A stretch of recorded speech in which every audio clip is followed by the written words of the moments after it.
everybody, it's Romania Black, and I'm so excited because it is the Rule of 8 for Ace of the Diamond, Act 2, Season 2, and yeah, we're on the 8th episode, and the semifinal game has been really good.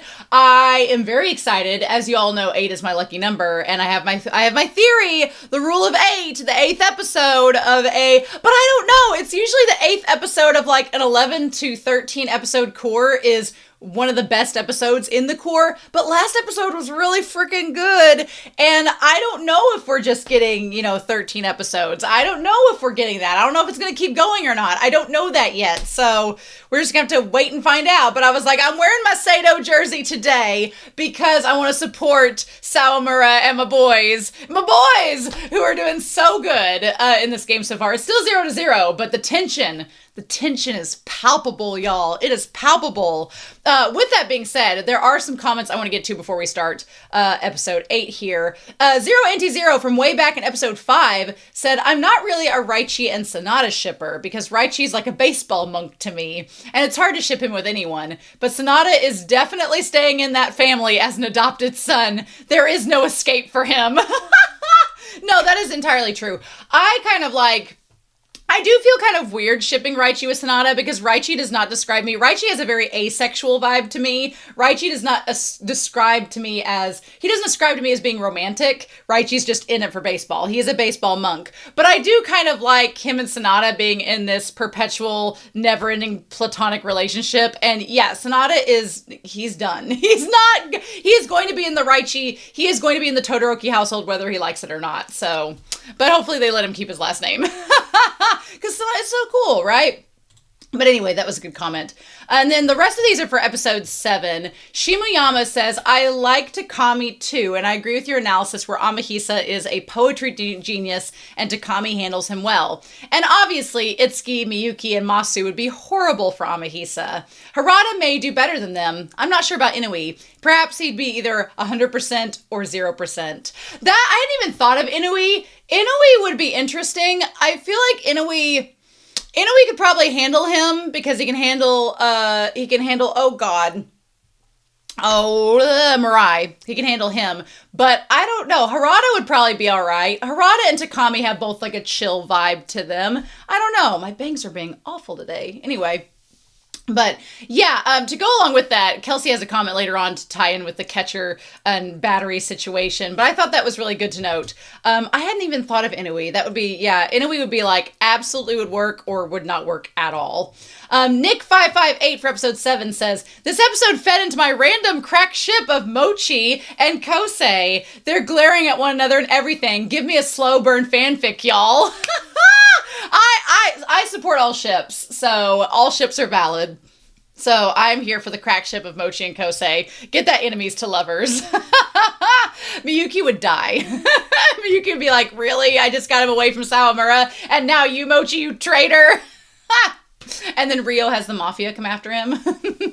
It would definitely turn into Miyuki would feel betrayed by Mochi, and then he'd turn to Rio and Haruichi and be like, you guys want to help me take him out? And they'd be like, yes. And then finally, Kelsey says, for episode 7, that guy with the turned up hair in the opening is Seki, Aso's best friend, the one who hyped him up over his girlfriend. I was so distracted by the hype that Aso was getting that I did not even remember Seki, so good to know. I'm genuinely proud of Sawamura. For reference, he wasn't even pitching 130 kilometers when he started at Sato. From like 125 and 128 all the way up to 140 in a year is pretty crazy. Feeding those prodigy vibes. Not as fast as Furuya or Amahisa or even Mei, but I'm still proud of him. He's actually now in the typical speed range for a real-life Koshin pitcher. They tend to pitch between 135 and 145. Nice! Okay, well, good for Sawamura. Good for our boy. And then Kelsey says, the point of a blunt. Well, the point of a blunt. It's gonna be a good day. I'm not editing that out. The point of a bunt is to kill most of, if not all of the speed. Sawamura did a bit of a push bunt to take it away from the plate, but it's still very impressive that he was able to redirect that speed to be so slow. Sometimes if you bunt a ball that spins that much, it ends up doing a weird backspin on the ground, and you send it straight to the pitcher way faster than you wanted to. He did very well. I know virtually nothing about how bunts work, so that's interesting to like know the dynamics of it. Good for Sawamura. Good for him. These bangs are going to be the end of me today. You mentioned all shortstops being really intense. Well, Shirakawa is also a shortstop. Of course he is! Of course Shirakawa is a shortstop. That he would be. He would be. They are typecast in this series. Shortstops are typecast. And Aso wasn't subbed for Masashi. Aso hasn't been in the game thus far. Masashi is a left fielder who started. They were just mentioning that Kataoka choosing Masashi over Aso to be in the left meant that Kataoka was hoping that Masashi would get a good hit and that he had a lot of faith in him. Okay, fair enough. Fair enough. Good points to make. Good points to make. Anyway, I have thought that this entire last episode was amazing. Episode 7 is probably my favorite so far. It was so good, and I'm really excited to see what we all get for this next episode. But thank you all so much for the comment. I really appreciate it. I'm super excited for episode 8, and we just don't need to waste any more time and get started. All right, we're not going to waste any more time. We are going to start episode 8 of Ace of the Diamond. Sato versus Ichidai, and we're going to get this here in 3, 2, 1, and let's go.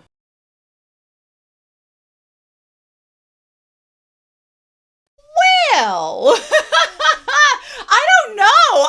I don't know if the rule of 8 came through this week. It was a good episode. Don't get me wrong. It was a good episode, but episode 7 was amazing, and the preview for episode 9 looks amazing. So I don't know. Maybe it's a sign. If the whole series is meant to be like 24 episodes or 25 episodes, and they're just splitting the cores, then the rule of 8 usually doesn't apply to that. So maybe we'll go with that. It was still a good episode. There was only like one part that irritated me, and it's damn recaps. I know what the show is doing. I know it's trying to pace it to where it ends at a certain point, but I'm like, the recaps tick me off, especially when it's stuff from the very last episode. I'm like, I don't need to see that again. Like, just, ugh. Especially because I feel like we're so limited with what episodes we have. It does tick me off when we have extended recaps. I cannot stand it. I'm like, give me plot and progression. Figure it out, studio. So I guess they did. I guess them figuring it out was giving us recaps. But yeah, and there was another little issue I had with this episode, but it's fine. I don't know why it cut off Yakushi like right at the top there. I'm going to show you all here in just a second. I'm going to get this up here and we'll go through the screenshots and go through it here in 3, 2, 1. Yeah, like you can see like Yakushi High School is cut off, so it's like Crunchyroll cut off the top of the screen. So I'm like, it makes me go, is there animation we're not getting to see because of Crunchyroll's framing? I don't know. I'm very confused on that. I am glad they included the bit with Todoroki and Raichi though. Well, this is going to start the questioning of where's Raichi?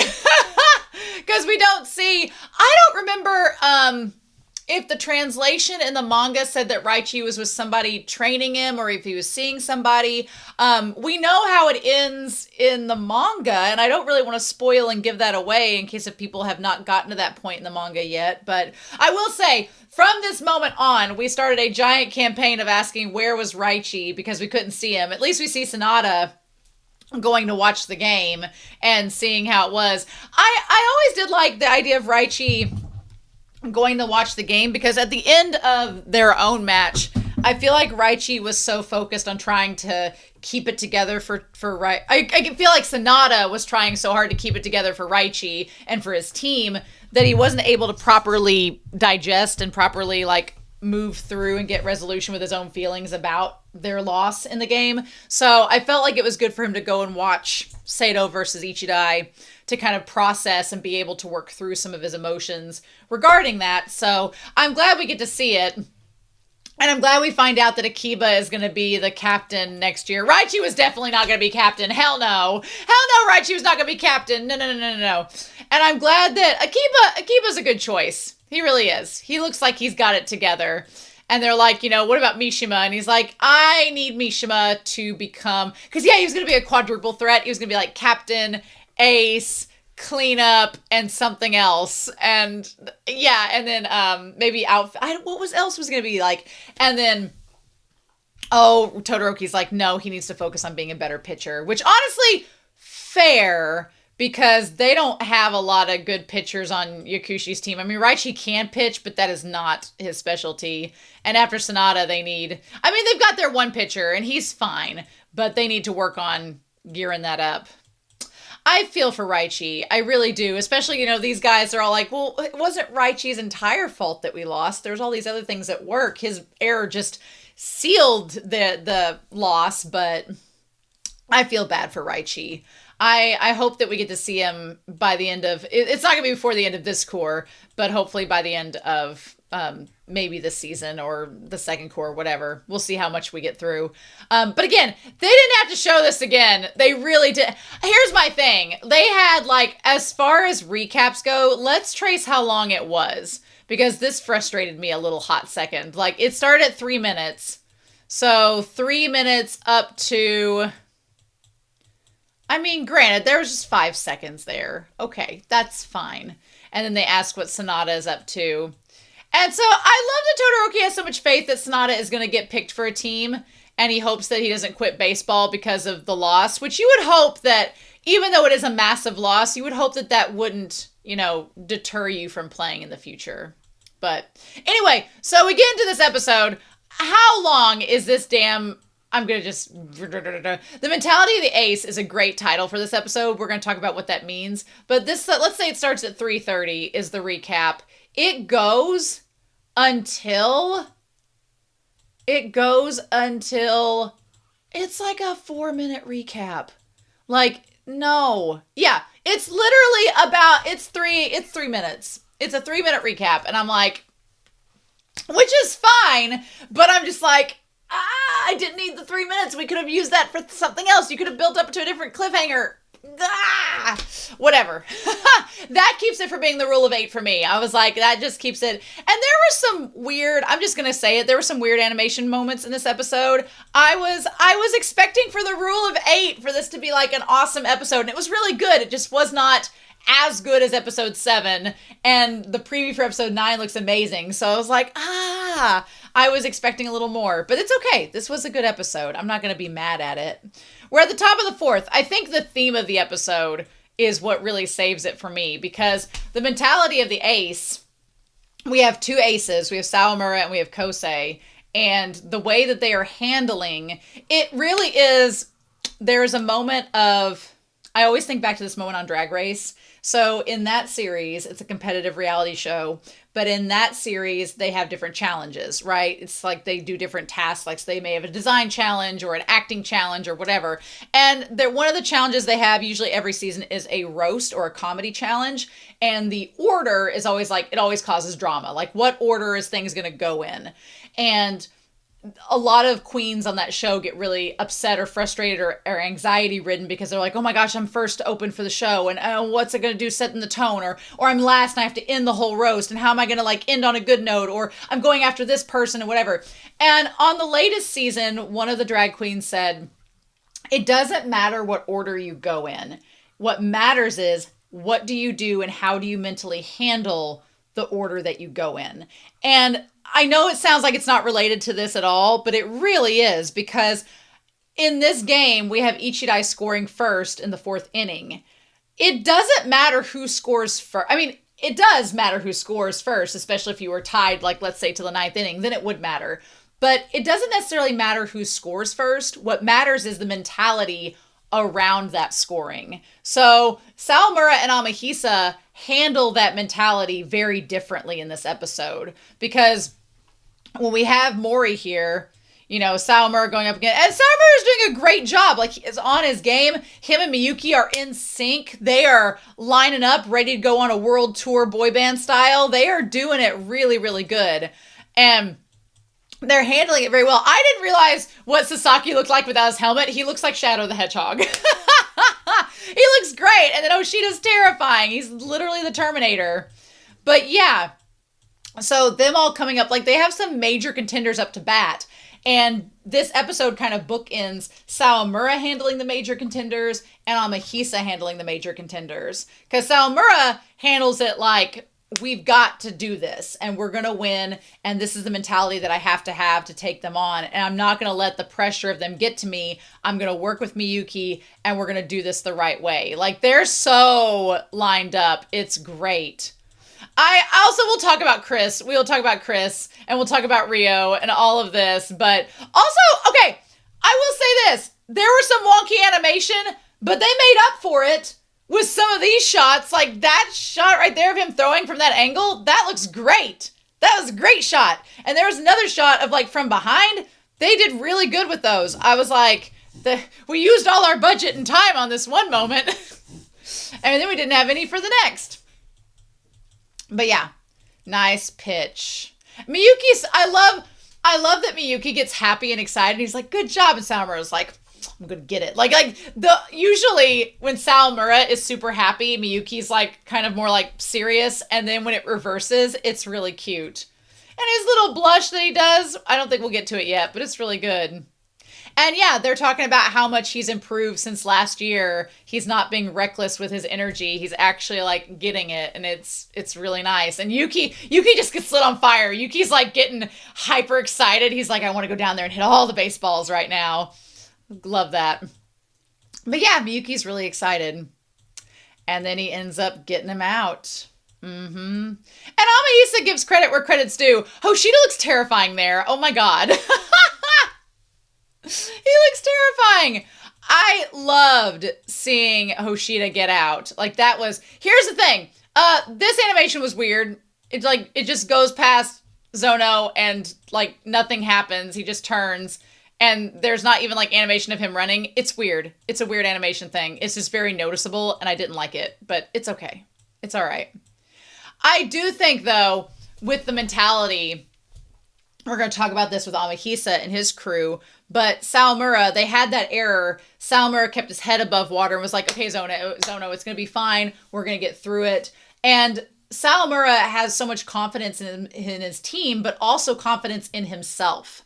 That's kind of the big difference between him and Kosei in this episode. I feel like we didn't get the full what Kosei said, and we're going to go back to it. And I'm like, is this sudden backstory like before somebody dies? Is this sudden backstory with Kosei? But I feel like Kosei is feeling the pressure of being a third year and having the weight of the team on him. Oddly enough, with Sato, I feel like Sawamura does have that pressure. Don't get me wrong. He does. But Sawamura also has this confidence and trust in his team. And Sawamura is a second year. So naturally, there's just a little degree less of pressure. I feel like the ones holding all the pressure are like Kuramochi and Miyuki and definitely Kawakami holding it all because they are third years. This is their last Koshin. This is their last summer potentially. They want to do well and they know this is the last chance they have. Sawamura, I'm sure he feels the same, but you know in the back of his mind, he's also like, I do have another year. So it's the pressure is not the same.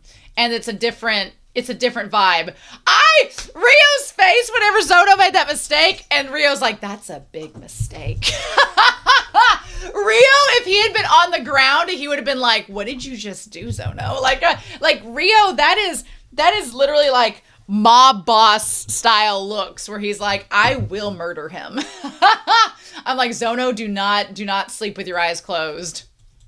But in any case, Sawamura handles it really well. And I think it's like when you have something like that, like an error happen, it's all in how you handle it. And Sawamura was able to go, okay, we made a mistake. It's fine. We're going to be okay. We're going to bounce back from it. It's just one run. It's just one mistake. It's just he got on base. It's going to be okay. Whereas we'll talk about Amahisa whenever they get the run and how that kind of shifted the pressure and shifted the tides. I loved Mochi like growling at him and he was like, I kept thinking for a hot second that Sawamura was going to throw the ball back to Kuramochi to try to get him out. But Sawamura does not seem like a pitcher that does that a lot. Has he ever like picked somebody off? Has Sawamura ever picked somebody off? I don't think he has. I don't know if he's fast enough to. I don't know. I don't remember if he has or not. I do like Hoshida. Hoshida's Terminator / relationship with his bat. I do love it. It's fun to watch. And Miyuki, I think it also helps that Miyuki has played with Hoshida, because he understands like his ability as a batter and understands his moves and everything. I think that does help in a sense to relieve some pressure as well when you've worked with somebody that way and you know it.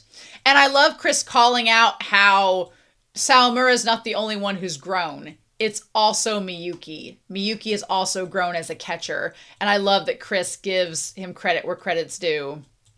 There's Ichidai's coach just holding them at gunpoint. But that strikeout was satisfying. That was satisfying. I like that Amahisa tries to say like, oh, you've only got so many times you can do that framing trick and then it won't work. I'm like, but it did work. And they did use it to their advantage. And it did work out. Yeah.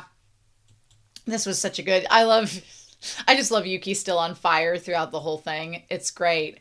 And damn, Chris explaining. I need more Chris in this entire series as a whole. I love anytime he talks and explains it from like a catching like perspective. So good. It's a high level catching technique.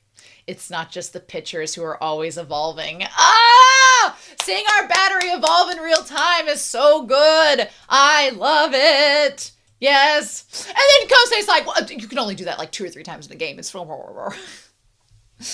so jealous. So jealous. Meanwhile, you have Koshu. Koshu's on fire. And Furuya's like, are you okay, dude?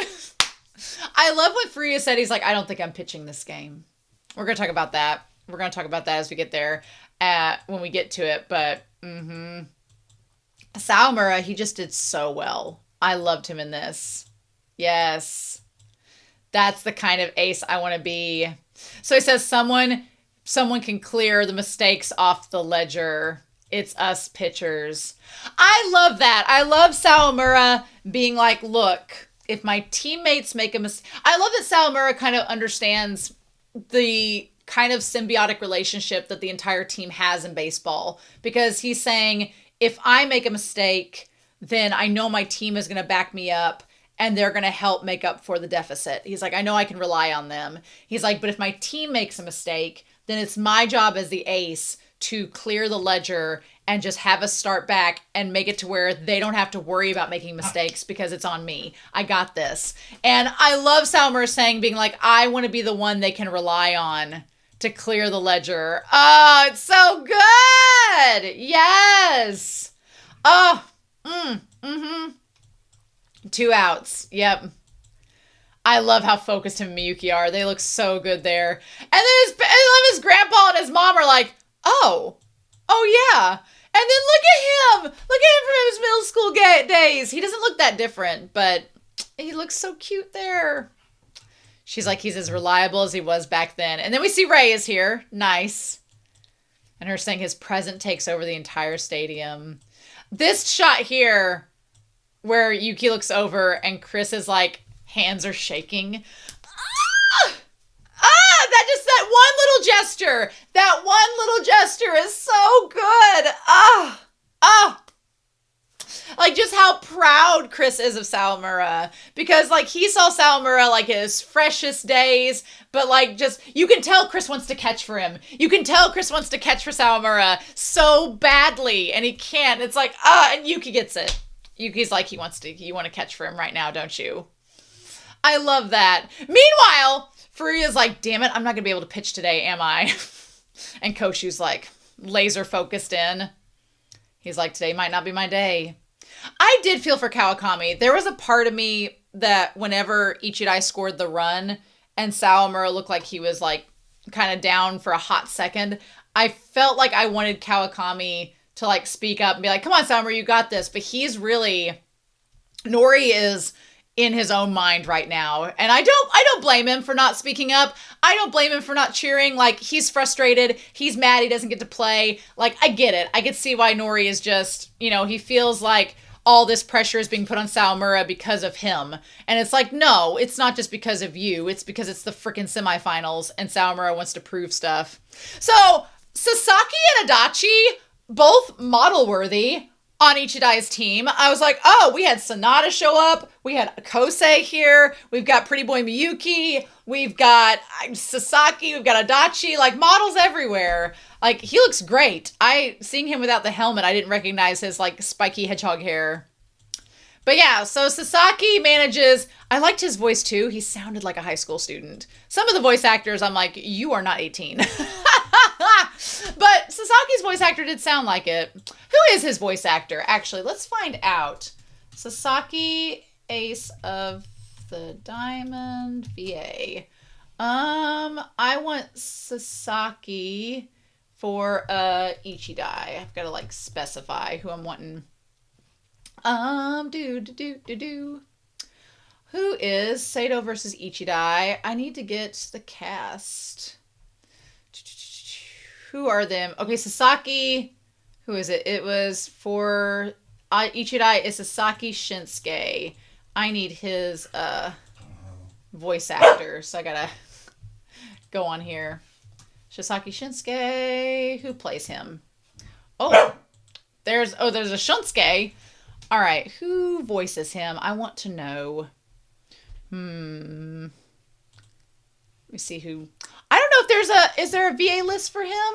I really want to know his voice actors, and so I'm like, okay. I don't know if the VAs are on here. That's unfortunate. Come on now. If whoever knows the voice actor for Sasaki, I want to know because I want to know what else he has done voice acting for. He's a really good voice actor. I liked the cut of his jib in this episode. But yeah, I love how Sawamura and Miyuki are trying to think of, okay, what do we need to do? What can we hold? What can we do to make sure that Mochi's in a good place? And I like, The thing is, like Sawamura and Miyuki were trying their best and Kanemaru and them just couldn't make it. They could not make it. Sucks. Sucks, Kanemaru. Damn it. And that's when Ichidai does point out that the weakness of Sato is that field, that left damn field. It's like, and Masashi's there, and Masashi, he's good, but he's not as seasoned. Asao in the dark was that was a great touch, because Asao's like, he's like, it's a red light with him in the starting lineup. He's like, if I'd been out there, like, you just know, you could see it on his face. He's like, if I had been out there, I would have known what to do. Like, damn it. And it's a good showing that gambling for Sato sometimes pays off and sometimes it doesn't. I love when Tama's like on the guy, he's like, he's rounding third. Like, just Chris in the stands is just like, damn it. Rio's like about to murder someone as well. And then, yeah, throw him out, Masashi. And he's got a good pitching arm, but it goes too high. That's the thing that kind of sucks, is that Kateoka took a gamble to have Masashi in the roster lined up first, because he's like, well, we'll take a gamble on him and maybe he can hit. And then he didn't. And then in the outfield, Masashi's a glass cannon. I will maintain that. He is a glass cannon, both on the field and off the field. And yeah, just not close enough, fast enough. I love that part. Was almost unintentionally funny, where everybody's like, did he get out? And then he's just like leaning over, like, it's been 1 week. That part was unintentionally funny. And then they managed to get it. And Kateoka's just smoldering there.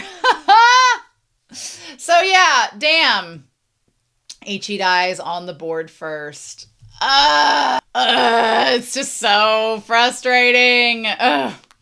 I really wanted Sato to get on the board first, but the good thing is they only got 1 run. And then whenever Kosei is like, he throws the arm up, and of course Sawamura is frustrated, but whenever he said, I win, I was like, my dude, it is 1 run. And it's only the 4th inning. Like Amahisa put the cart way before the horse. I was like, if it had been the first run in a 0-0 game in the 8th inning, then yeah, I'd have been like, okay, that's going to be hard to come back. But even though it is a major run and it's hard for them to lose that run to Ichidai in this moment, it's only the 4th inning. Like, and it's only 1 run. I think if they'd gotten 2 runs, it would have been it would have been a bad deal. I think that they are correct in wanting to get that second run, because making up the deficit with one run is a lot more achievable and a lot better of a goal than like, oh crap, now we have to get 3 runs to beat them.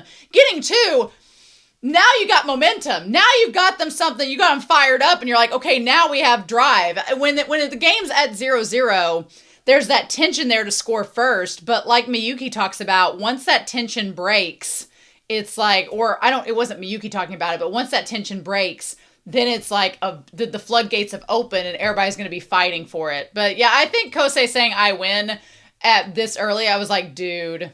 And then Sonata shows up.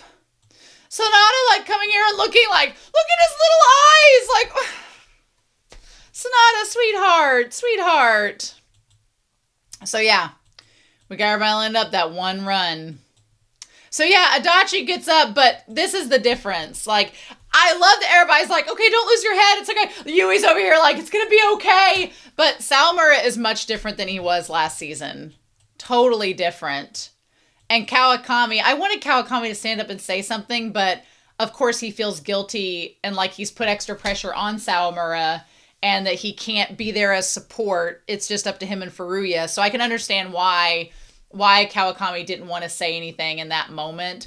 But the good thing is, I think the major thing is how the aces deal with pressure. And so Ichidai is like, look, we have a distortion, we need to strike. And it really is, they wanted that 2 lead run, but Sawamura is like, no, I'm not going to allow you to have any more. And if I remember correctly, he doesn't. So, But I think that's the big difference. It's not what order you score in at the very beginning. It's what you do with that first scoring. And Sawamura buckled down, locked in, and was like, nope, that was a mistake. Those happen. It's human, but we're not going to make any more of them. We're going to lock in now. Whereas Amahisa, I think now that the floodgates are open, he's like, okay, now I have a team up against me that knows we've scored, and they're going to be trying even harder to score, and there's going to be this desperation and this pressure build up in a new way. And he's like, now it's up to me. Now the ball is in my court to fend off these batters for my team and measure up the same as them. And it's a different type of pressure, and you handle it differently. So yeah, that running right there was awkward. That was the type of running I was talking about, the animation. I was like, what? But there were a couple shots of him pitching that were really good that made up for it. So whatever. It still sucks. I think that, yeah, just that Kosei, we're not done yet. Here's that pressure I'm talking about. Because Kosei had said in that night before the match, he's like, hey, I'm counting on you guys to score. Well, now they have scored. And they're like, we're not done yet. We're going to get you more runs. And now there's pressure on Kosei to keep Sato at bay so that they can do that. And he's like, I didn't want to give up the first run. Yeah, there's no one in Tokyo more stubborn or bloody-minded than us. That dirty little run you gave me, I just got to hold it to the end, right? That's the pressure. He's like, okay, you put a run on the board. Now I got to keep them from scoring, and now it's my responsibility. That adds that extra layer of pressure, and it kind of throws Kosei off. And the third years from their team recognize it. Like, especially the one guy, he recognizes it. Also, do not underestimate Haruichi. Do not underestimate our boy. I feel like Haruichi gets underestimated a lot in this series. I'm like, no, do not underestimate our sweetheart. He's great. And he's come a long way as well. I do like Takami. That look from Takami looks really, really good. So yeah, they just assume they know how Haruichi is. And then Kosei's surprised when he hits it. I'm like, see? That's what you get. That's what you forget for judging. Yeah, because he's like, what? Are you kidding me? I'm like, no, because Haruichi's great. What are you talking about? What are you talking about, Amahisa? And so Takami is like, wait a minute. Takami's like, you ignored my direction. And not in a Mei way where Mei does it intentionally. Like, Mei on Inishiro's team will ignore a catcher's direction because he's like, I don't want to listen. I'm doing it my way. Like, he would do it just to be a bitch. But Kosei ignoring Takami is like, red flag number 1. He's like, I don't know what to think about this. And look at Ryo being so proud of his brother. That's awesome. I love that. And like, what were we just saying? Shirasu looks amazing in that shot, by the way. Shirasu looks absolutely boss. What an amazing... Like, the fact that Shirasu and Sawamura can make bunting look so cool. I kind of love it. I kind of love it a lot, actually. And so here's the pressure. You've got Haruichi on base. You've got Shirasu being confident in bunting and trying to even do a sacrifice bunt to get Haruichi in scoring position. Then you have Miyuki coming up behind him that has the potential to knock it out of the park. Yeah, that is building up some tension there for possibly them tying, if not getting more runs than y'all. So... And that pressure started to get to Kosei. And the third year is like standing up being like, hey, what are we doing? Like, it just starts to show. So, yeah, and then he leaves. We get to this flashback of Manaka leaving. And then Kosei is like, I don't know how to put this. I just really... And of course, they cut off before we can see what it is. We gotta wait till next episode. How dare they? How dare they? This was... I did feel a little bit for Kosei because he's such a good pitcher and he just was letting the pressure get to him in this inning. Once the first run... Okay, it was the reporters said it. Once the first run's on the board, the stalemate's broken and everything moves at once. I was thinking of Miyuki because he was getting up ready to come up to bat. Yeah. And then look at Sanada. Look at him looking so cool. It's the 3-1 count. I'm really interested in re-seeing what we get for the monologue for Sanada, because if I remember right, he was feeling like all of his emotions were tumultuous about the game with Yakushi, and then him watching like Kosei versus Sawamura, and then he ended up walking Shirakawa. He ended up walking Shirasu. I like Takami's like, hey, get your head back in the game. He just takes his mitt and slaps him. Is taking first blood, putting him under pressure. And here's the thing. They were like, Kosei, never. Never say never. Like, you know, I think the biggest thing is his team. It's kind of like what they do with Sawamura. Ichidai assumes that Kosei is too cool for school and he's the poet and, you know, he doesn't get pressure and all that. But yeah, he does. He cares about his team. He cares about how they do. He pulls off the cool guy act, but he really does care. It's kind of like Sawamura, just in a different way. Sawamura's so sunshine and everything, and things do get to him. His team just sometimes forgets that happens. I think if the yips hadn't happened, then they wouldn't have recognized that with Sawamura, but then they did, and it's like, the team gets it. And the coach is trying to get Kosei to calm down. He's like, I'm good, it's fine. And then Sawamura, go for it, divine cap, divine cap. Oh my God. Surprised Miyuki wasn't like, shut up. And even the announcer was like, facing him now is Sato's Power Man. Don't amp up his ego that much. Kazuya Miyuki. He looks really good there. If I remember the manga shot correctly, the manga shot looked fan-friggin-tastic. So, How dare they? How dare they? Stop the episode there. They knew exactly what they were doing. It makes me mad because, like, the recap elements, I was like, the moment I see the recap elements in an episode, I'm like, oh, they wanted to end on a cliffhanger, and that's why they're doing it, and it was. But we did get the preview for next week, so we got Tojo, we've got the captain, Katioka! Nicholas, you watching? Because, Katioka looks great there. I don't know what the context of that scene is. We'll find out. We'll find out next week. Yuki is there. There's going to be, I think this is when Miyuki and him, like when Miyuki became captain, I think that's getting brought up. I'm going to be honest with you all. I don't remember if Miyuki hits it and makes the game 2-1. I don't remember. Well, no, Shirasu's on base, so it would be 3-1 if that happened. But I don't remember. I don't remember if that went down or what went off or gets struck out. I don't remember what happened in this at bat. So it's gonna be fun. Yeah, but we do get the return of what was going on with Amahisa and Manaka. So Manaka's the one that I ship with Tamba, isn't that correct? Yeah. High voltage. Cue the AC/DC. See, maybe Ace of the Diamond defies all logic, and it's the rule of 7 and 9. Maybe that's it, because this was a good episode. Don't get me wrong. I really liked seeing Sawamura and Miyuki's battery in action. That was really fun. I liked it a lot.